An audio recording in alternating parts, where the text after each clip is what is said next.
Mental strength is not something you're born with. It's not reserved for a special group of people. It's not about having no emotions, no fear, no doubt. In fact, the strongest people I've ever met feel everything deeply. They just don't let their emotions control their decisions. And that's where the real difference begins. Mental strength isn't about acting tough. It's about staying steady when everything inside you feels unstable. There was a time in my life when I thought being mentally strong meant never breaking down, never showing weakness, never admitting fear. I thought strength was silence. But silence can hide pain, and hiding pain doesn't make you strong. It makes you fragile. Real strength comes from awareness. From understanding your emotions instead of suppressing them. From facing discomfort instead of avoiding it. The first truth about becoming mentally strong is this. You have to stop running from hard things. Every time you avoid discomfort, you teach your brain that discomfort is dangerous. Every time you face it, you teach your brain that you can survive it. And survival builds confidence. Mental strength is built in small moments. When you wake up and don't feel like getting out of bed, but you do it anyway. When you want to quit halfway through something difficult, but you push forward. When you feel rejected, but you choose not to define yourself by someone else's opinion. Those moments don't look dramatic from the outside, but internally they are transformative. You cannot become mentally strong while constantly choosing comfort. Comfort feels safe, but it keeps you small. Growth lives on the other side of inconvenience. On the other side of fear.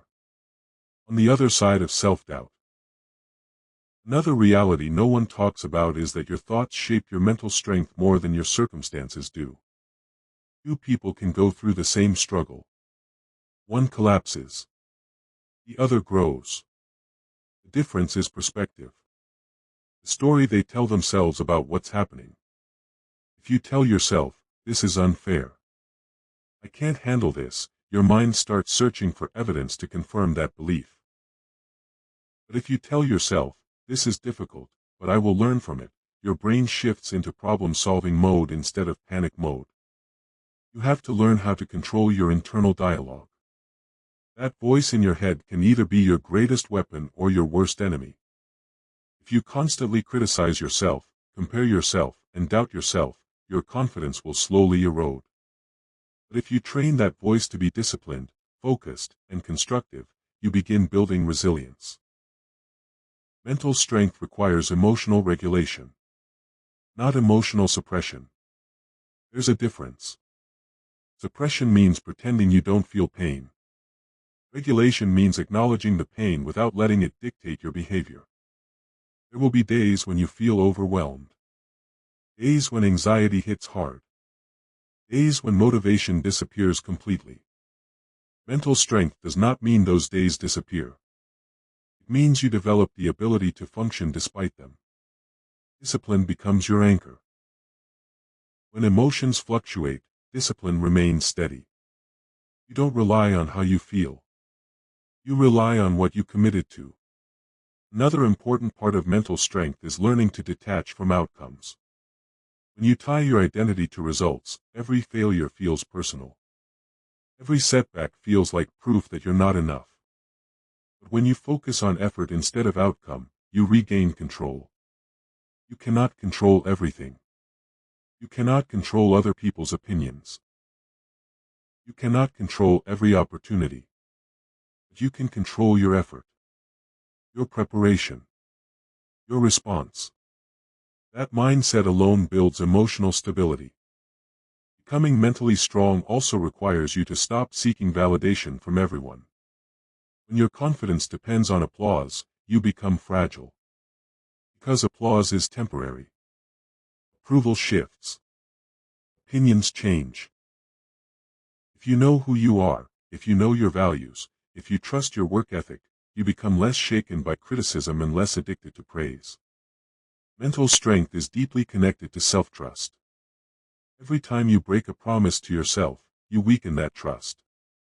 Every time you follow through, even when it's hard, you strengthen it. If you tell yourself you'll wake up early and you don't, your mind notices. If you tell yourself you'll finish something and you quit, your mind notices.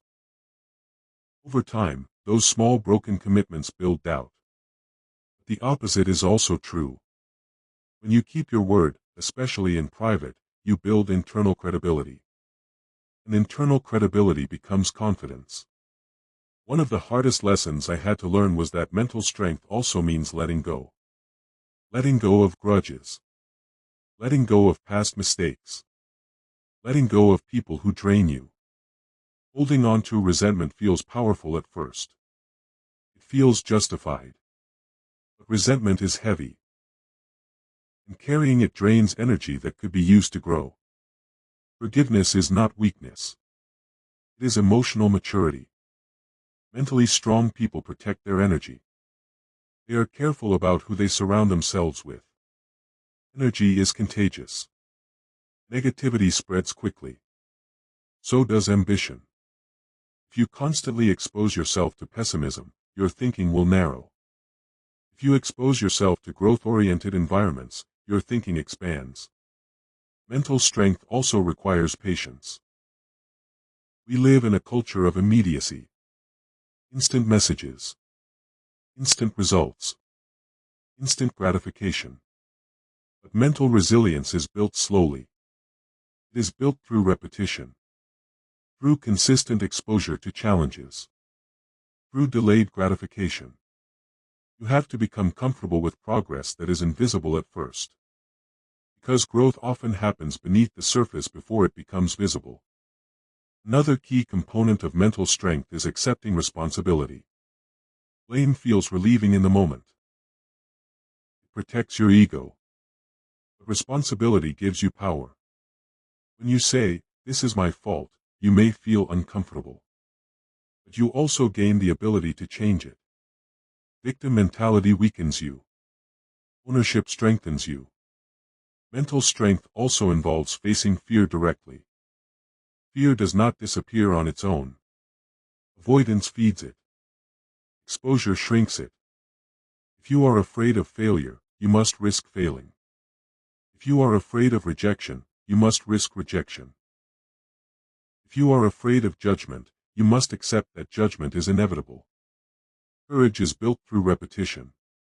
You don't wait to feel fearless. You act while afraid. There will be moments when you feel alone in your growth. When others don't understand your focus. When discipline separates you from comfort-driven environments. And that loneliness can test you. But solitude builds clarity. It builds independence. It builds self-awareness. Mental strength is not loud. It is quiet. It is steady. It is controlled. It shows in how you respond to stress. How you handle criticism. How you recover from setbacks. Recovery is important. You will fall. You will make mistakes. You will doubt yourself. But mentally strong people recover faster. Not because they don't feel pain, but because they refuse to stay in it. They analyze. They adjust. They continue. Another powerful shift is learning to delay gratification. Immediate pleasure often leads to long-term regret. Long-term discipline often leads to long-term freedom. You must train yourself to choose the harder option when it aligns with your future. That is mental maturity. The version of you 5 years from now is built in small decisions today. In how you manage your time. In how you manage your thoughts. In how you manage your reactions. Mental strength requires self-awareness. You must understand your triggers. Your weaknesses. Your patterns. You must observe yourself honestly. Because awareness precedes control. If you don't understand what triggers you, you will react impulsively. If you don't understand your fears, they will control you silently. Meditation, journaling, reflection, these are not soft habits. They are sharpening tools. They help you observe your mind instead of being ruled by it. Mental strength also requires humility. You must be willing to admit when you are wrong. Willing to learn. Willing to improve. Ego blocks growth. Humility accelerates it. And perhaps most importantly, you must accept that discomfort is permanent. There will always be pressure. There will always be challenges. There will always be uncertainty. You do not eliminate discomfort. You increase your tolerance for it. That is strength. When life tests you, and it will, your preparation determines your response. If you have trained your mind through discipline, exposure to discomfort, self-awareness, and responsibility, you will not collapse under pressure. You will bend, but you will not break. Mental strength is built intentionally. It is not dramatic. It is daily. It is the result of choosing growth over comfort repeatedly. It is waking up when you don't feel like it. It is finishing what you start. It is controlling your reaction when anger rises. It is continuing when doubt whispers. And one day, you will look back and realize that the challenges that once felt unbearable have become manageable. Not because life became easier, but because you became stronger. That is how you become mentally strong. Not by avoiding difficulty, but by embracing it. Not by suppressing emotion, but by mastering it. Not by waiting for confidence, but by building it through action. Mental strength is not a trait. It is a decision. And that decision, repeated daily, will transform who you are. Quietly. Powerfully. Permanently.